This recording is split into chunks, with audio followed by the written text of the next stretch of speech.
फिर चमेली और उसके बच्चे गुलाब के साथ रहने लगते हैं।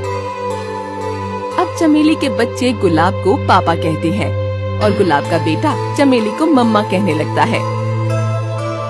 यूं ही कई महीने बीत जाते हैं और एक दिन सब घर के बाहर खड़े होते हैं। तब खुशी बिटिया कहती है, माँ, भूख लगी है, कुछ खाना दो ना। हाँ माँ, मुझे भी भूख लगी है, मुझे भी कुछ दीजिए ना। बिटिया, बाहर अंधेरा होने को आया है और इस समय हमारा बाहर जाना सुरक्षित नहीं है। अरे चमेली, रात भर बच्चों को भूखा रखोगी क्या? बच्चों, चिंता मत करो, मैं कुछ करता हूँ। मगर इस वक्त बाहर जाना खतरे से खाली नहीं है। चाहे कुछ भी हो जाए, मैं अपने बच्चों को भूखा नहीं रख सकता। बच्चों के प्रति गुलाब का प्यार देखकर चमेली खुश हो जाती है। आप जल्दी लौट आना जी। जी मैडम, मैं अभी गया और अभी आया। फिर गुलाब बकरा चारा लेने के लिए चल पड़ता है।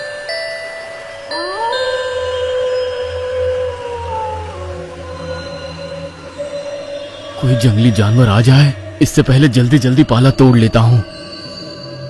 फिर गुलाब जल्दी जल्दी पाला तोड़ने लगता है। तभी झाड़ियों के पीछे घात लगाए एक खूंखार शेर खड़ा हुआ होता है।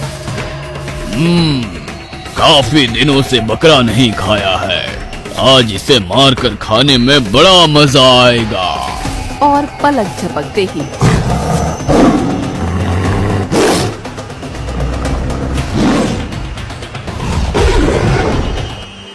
खूंखार शेर गुलाब को मारकर खा जाता है।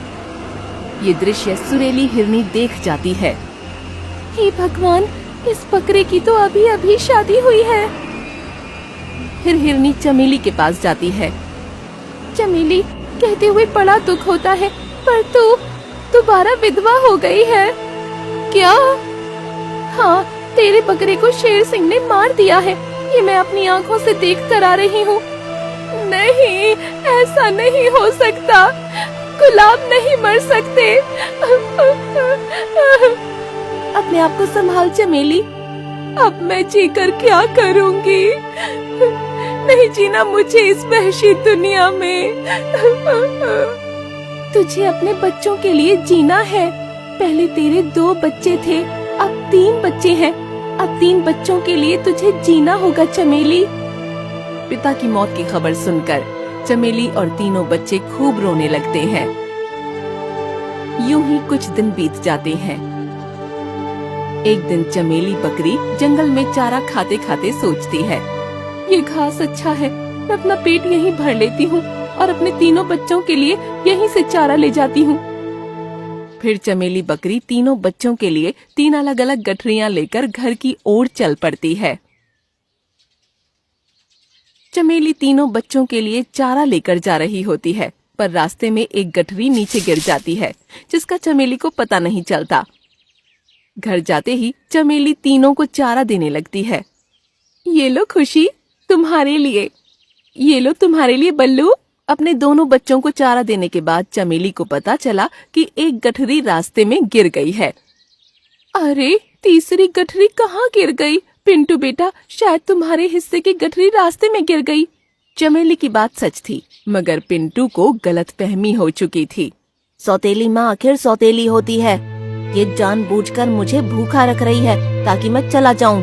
पिंटू के दिल में चमेली के प्रति नफरत हो गई थी। एक दिन जब वो अपने सगे बेटे बल्लू को नहला रही होती है, तब पिंटू कहता है, मम्मा, मुझे भी नहलाओ ना। हाँ बेटे, बल्लू के बाद तुम्हें नहलाऊंगी। थोड़ी ही देर में चमेली बल्लू को नहला देती है, पर जैसे ही पिंटू को नहलाने जाती है, तभी भोला बंदर आता है।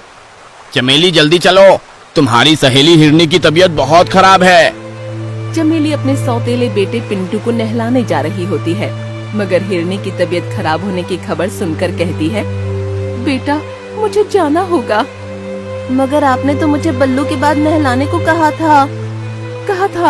मगर अब तुम्हें नहीं नहला सकती, मुझे इसी वक्त हिरनी के पास जाना होगा। चमेली बकरी भोला बंदर के साथ अपनी सहेली हिरनी के पास जाने के लिए चली जाती है। ये देख पिंटू को चमेली के प्रति और नफरत हो जाती है। सौतेली माँ आखिर सौतेली होती है, वो अपने बच्चों को ज्यादा प्यार देती है और मुझसे सौतेला व्यवहार करती है। गलतफहमी की वजह से पिंटू के दिलो दिमाग में चमेली के प्रति नफरत भर गई थी। वो सोचता है, अगर माँ का प्यार पाना हो तो मुझे इसके असली